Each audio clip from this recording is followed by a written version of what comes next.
ប្រហែលជាមិនមែនសំឡេងអនាម័យទេដឹងអាហាហាហាហាមើលទៅក្មេងប្រុសកុំខំប្រឹងឥតប្រយោជន៍អីនៅក្នុងរន្ធនុយនេះមិនអាចមានត្រីទេប្រយ័ត្នម្ចាស់ប្រព័ន្ធហ៊ីបនឹងសម្រេចបានសមិទ្ធផលកម្រិតវីរភាពដើម្បីធានាថាម្ចាស់ប្រព័ន្ធអាចស្ទូចរបស់យក្សនេះឡើងមកលើគោកបានដោយជោគជ័យសូមណែនាំឲ្យម្ចាស់ប្រព័ន្ធទិញយន្តកម្លាំងយក្សទិញបានជោគជ័យហើយឆាប់ប្រើយន្តកម្លាំងគូទៅប្រើរួចហើយគឺត្រីមែនមើលតាមរលកទឹកដែលកំពុងបោកបក់បេក្ខជនលេខ65គាត់ស្ទូចជាប់ត្រីហើយមើលសន្ទូចរបស់គាត់ឡើងកោងខ្លាំងណាស់ត្រីនេះមិនទាន់អន្តែតឡើងលើផ្ទៃទឹកនៅឡើយទេសូមបងប្អូនទាំងអស់គ្នារងចាំមើលតើត្រីនេះវាធំប៉ុណ្ណាទៅលីងជាងឆឹងទីបំផុតស្ទូចបានត្រីហើយហ៎ស្ទូចបានក៏គ្រាន់តែជាត្រីតូចដែលរួចពីសំណាញ់ប៉ុណ្ណោះមើលគាត់ធ្វើរកពីចុះអ្នកមិនដឹងស្មានតែស្ទូចបានត្រីយក្សទៅហើយ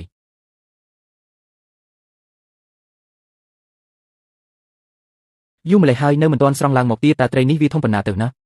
មើលតាមស្ថានភាពនេះយ៉ាងហោចណាស់ក៏រាប់រយគីឡូដែរ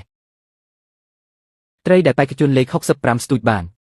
ច្បាស់ជាត្រីយក្សហើយតាមការប៉ាន់ស្មានរបស់អាជ្ញាកណ្ដាលត្រីនេះប្រហែលជាមានទម្ងន់រាប់រយគីឡូពិតជាអាចបំបែកកំណត់ត្រាខ្ពស់បំផុតប្រចាំថ្ងៃនេះបានចុះឡានតើមានរឿងអ្វីកាត់ឡើងហ្នឹងហេតុអ្វីបានជាកម្រិតទឹកនៅកន្លែងស្ទូចត្រីកំពុងស្រកចុះស្ថានភាពបន្ទាន់កម្រិតទឹកនៅទីតាំងផ្ទាល់កំពុងស្រកចុះបេក្ខជនលេខ3របូតផ្លែសន្ទូចហើយបេក្ខជនលេខ6របូតផ្លែសន្ទូចហើយបេក្ខជនលេខ19របូតផ្លែសន្ទូចហើយបេក្ខជនទាំងអស់សុទ្ធតែរបូតផ្លែសន្ទូចអស់ហើយសេហើយសូម្បីតែដងសន្ទូចក៏ធ្លាក់ចូលក្នុងទឹកដែរតើនេះជាស្ថានភាពអ្វីឲ្យប្រាកដទៅបេក្ខជនលេខ65កំពុងតែប្រយុទ្ធជាមួយសត្វយក្សនោះនៅឡើយ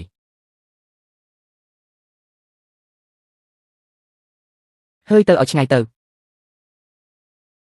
ឯងអាយុជិត30ឆ្នាំទៅហើយរាល់ថ្ងៃក្រៅពីស្ទូចត្រីគឺមានតែស្ទូចត្រីឯងមិនអាចមានអាជីពផ្ទាល់ខ្លួនខ្លះទេអីហេមីពេងជួនចង្រៃឈប់ធ្វើពុតជាមានមនោសញ្ចេតនាជ្រៅជ្រះទៅឲ្យបាត់ទៅយីតើឯងស្ទូចបានត្រីស្អីឲ្យប្រាកដទៅ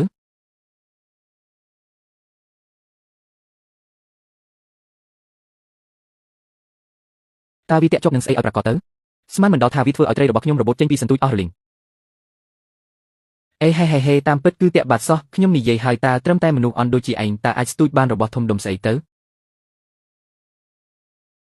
គ្រាន់តែការភ័យផ្អើលឥតប្រយោជន៍សោះតាមពិតគឺបេក្ខជនលេខ65តាក់បាត់ស្ទូចបានមេឃឈើសោះធ្វើឲ្យត្រីរបស់បេក្ខជនផ្សេងទៀតផ្អើលអស់មកឲ្យពួកយើងទាំងអស់គ្នាផ្ដោតអារម្មណ៍ឡើងវិញការប្រកួតបន្តទៀតខ្ញុំស្មានតែគេស្ទូចបានត្រីយស្អីហាស្ទូចបានផាញ់ដីហើយតើ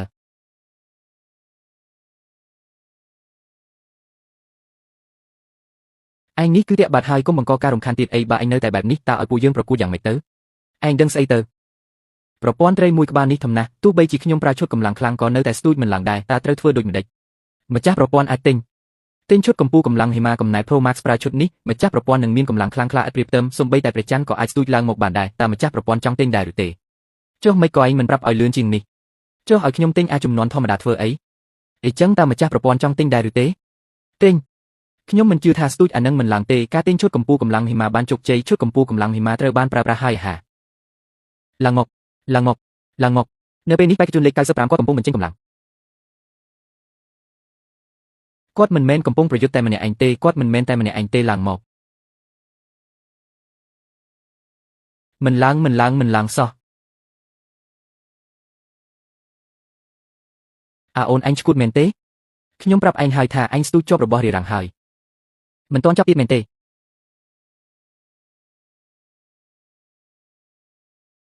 ស្អី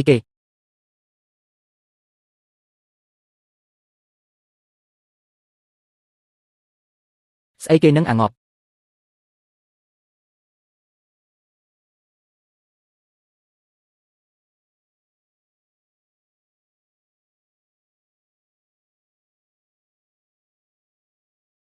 គ្រប់គ្នាមើលចុះបេក្ខជនលេខ65គាត់ស្ទូចបានហើយក្នុងមួយជីវិតខ្ញុំមិនដែលស្ទូចបានត្រីធំបែបនេះទេតើស្ទូចបានស្អីមកនឹងជាត្រីបាឡែនពណ៌ខៀវមិនដែលឮសោះថាមានអ្នកអាចស្ទូចបានត្រីបាឡែនពណ៌ខៀវមួយបែបនេះការសម្ដែងរបស់បេក្ខជនលេខ65នៅថ្ងៃនេះពិតជានឹងស្ថិតនៅក្នុងប្រវត្តិសាស្ត្រស្ទូចត្រីបន្សល់ទុកនៅកំណត់ត្រាដ៏អស្ចារ្យបំផុតមិននឹកស្មានថាជាត្រីបាឡែនពណ៌ខៀវសោះអបអរសាទរម្ចាស់ប្រព័ន្ធទទួលបានត្រីបាឡែនពណ៌ខៀវដោយជោគជ័យរង្វាន់5សែនពិន្ទុទូចត្រីខ្ញុំប្រហែលជាឈួតហើយគ្រាន់តែសំណាក់ដំបូងក៏ស្ទូចបានរបស់គួរឲ្យភ្ញាក់ផ្អើលធំបែបនេះបាត់ឈួតលបឡៃបំផុតទីនេះជាកន្លែងស្ទូចត្រីទឹកសាបតើវិវើយអ្នកណាទៅរកអីហូបបានទៅតើក្នុងកន្លែងស្ទូចត្រីទឹកសាបរបស់អ្នកអាចមានត្រីមាសបានដែរឬ ទុកចិត្តចុះខ្ញុំគឺជាអ្នកជំនាញរូងភ្នំសមុទ្រនេះពិតជាត្រីបាឡែនពណ៌ខៀវហើយវាគឺជាសត្វចិញ្ចឹមកូនដោយទឹកដោះដែលធំបំផុតនៅលើโลกប្រវែងខ្លួនប្រហែលចន្លោះពី22ម៉ែត្រដល់33ម៉ែត្រទម្ងន់ចន្លោះពី30,000ចិនដល់35,000ចិនវាធ្ងន់ជាងដំរីអាហ្វ្រិក200ក្បាលបូកបញ្ចូលគ្នាទៅទៀតហើយត្រីបាឡែនពណ៌ខៀវនេះមានប្រវែងប្រហែល30ម៉ែត្រទម្ងន់ប្រហែល30,000ចិនបេក្ខជនលេខ65នឹងក្លាយជាម្ចាស់ជើងឯកហើយ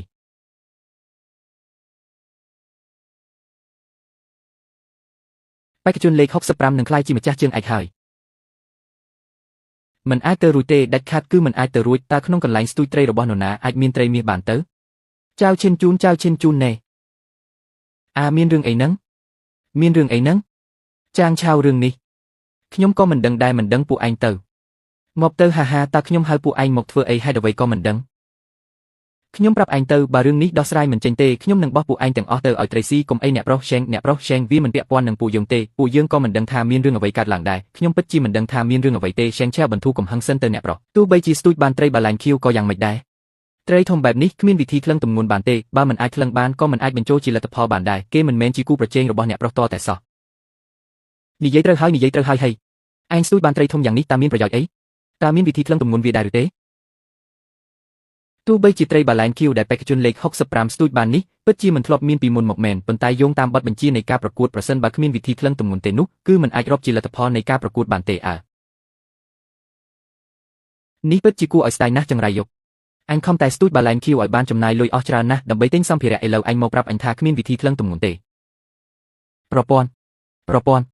ខ្ញុំនៅទីនេះតើអញមានវិធីអ្វីទេតែអាចក្លឹងទម្ងន់ត្រីបាឡែនខៀវនេះបានការក្លឹងទម្ងន់មិនស្ថិតនៅក្នុងដែនកំណត់នៃប្រព័ន្ធឡើយសូមម្ចាស់ផ្ទះពិចារណាស្វែងរកវិធីដោះស្រាយដោយខ្លួនឯងអាឡប់ឲ្យអញខំទិញទាំងសំណាញ់ទេពទាំងទិញថ្នាំបង្កើនកម្លាំងខ្លាំងអស្ចារ្យចំនួន Pro Max ទៀតឥឡូវអញមកប្រាប់អញថាការក្លឹងទម្ងន់មិនស្ថិតក្នុងការពិចារណារបស់អញចេះតែធ្វើតែមិនចេះទទួលខុសត្រូវមែនទេហាតែសំណាងល្អមានប្រយោជន៍អីទៅតែស្ទូចបានបាឡែនខៀវហើយមានប្រយោជន៍អីទៅលេងហ្វៀនជឹងអំបញ្ញមិញអញធ្វើឲ្យអញភ័យចង់ងាប់ប្រញាប់មកលុតជង្គង់សំពះសុំទោសអញភ្លាមបើមិនអញ្ចឹងទេពេលអញឈ្នះជើងឯកហើយបានទទួលមរតកខ្ញុំនឹងយកជីវិតឯងអ្នកណាថាគ្មានវិធីក្លឹងកុំបារម្ភចាំខ្ញុំជួយក្លឹងឲ្យ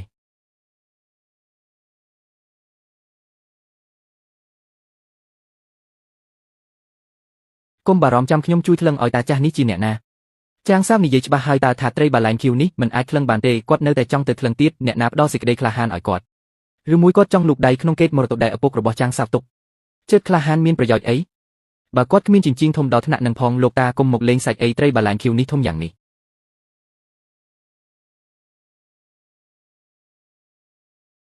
ពិតជាមានអ្នកយកចិញ្ចៀងមកមែនអីតំណែងជើងឯកនេះខ្ញុំត្រូវតែយកឲ្យបានមិនខ្វល់ថាពួកគេជាអ្នកណាទេដេញពួកគេចេញទៅក្នុងរយៈពេល1នាទីនៃតាចាស់ឯងកំពុងធ្វើស្អីហ្នឹងបើចាស់វង្វេងហើយកុំចេញមកធ្វើឲ្យខ្មាស់គេអីនាំពួកអាមីអាថងទាំងនោះមកចង់មកក្លឹងទម្ងន់ត្រីបាឡែនខៀវទៀតខ្លាចតែសំបីតែកន្ទុយត្រីបាឡែនក៏លើកមិនរួចផងទេដឹងខ្ញុំឲ្យពេលឯង3វិនាទីចេញទៅឲ្យឆ្ងាយភ្លាមវាមិនប្រកបនោះទេតាចាស់ម្នាក់នេះលេងមែនទែនហើយចង់វះសាច់ត្រីបាឡែនមែនលោកតាបើមិនអីទេឈប់ទៅខ្ញុំក៏នឹកស្មានមិនដល់ថាខ្ញុំអាចស្ទូចបានត្រីធំបែបនេះដែរកុំធ្វើឲ្យពិបាកអីគ្មានអ្វីពិបាកទេបដូរជញ្ជីងឲ្យធំជាងនេះបន្តិចទៅផ្អើល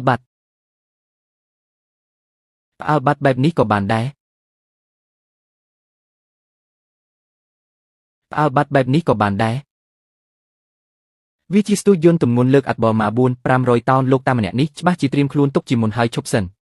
តើពួកគេលើកត្រីឡើងលើទូកដោយរបៀបណា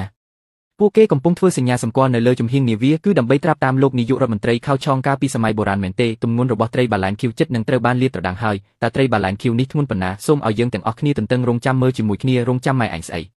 តើអញប្រាប់ឲ្យពួកឯងដកចេញហើយឬនៅអាចាស់កំរើនរណាឲ្យក្បាលឯងហ៊ានមកបង្កបញ្ហានៅទីនេះអញប្រាប់ហើយថាក្លឹងមិនរួចទេជឿទេថាអញនឹងបញ្ជូនឡានស្ទូចមកឲ្យអញឥឡូវនេះការប្រកួតត្រូវតែមានតម្លាភាពនិងយុត្តិធម៌លេខ65បេក្ខជនរូបនេះទំនងជានឹងឈ្នះជើងឯកដោយសារតែត្រីបាឡែនមួយក្បាលនេះយើងត្រូវតែផ្ដល់ការពន្យល់ដល់គាត់ខ្ញុំគឺជាអ្នករៀបចំការប្រកួតសិទ្ធិសម្រេចស្ថិតនៅក្នុងដៃរបស់ខ្ញុំអញថាក្លឹងមិនរួចទេបន្តការក្លឹងទម្ងន់អញចូលចិត្តក្លឹងណាស់មែនទេបានចាំមើលថ្ងៃនេះអញក្លឹងមើលថាអញមានគីឡូប៉ុណ្ណាហ៊ានប៉ះពាល់ខ្ញុំផងដឹងថាខ្ញុំជាអ្នកណាទេនេះជាទឹកដីរបស់អញទោះបីជាអញជាស្ដេចមេឃក៏អញជាអញដែរស្អីគេ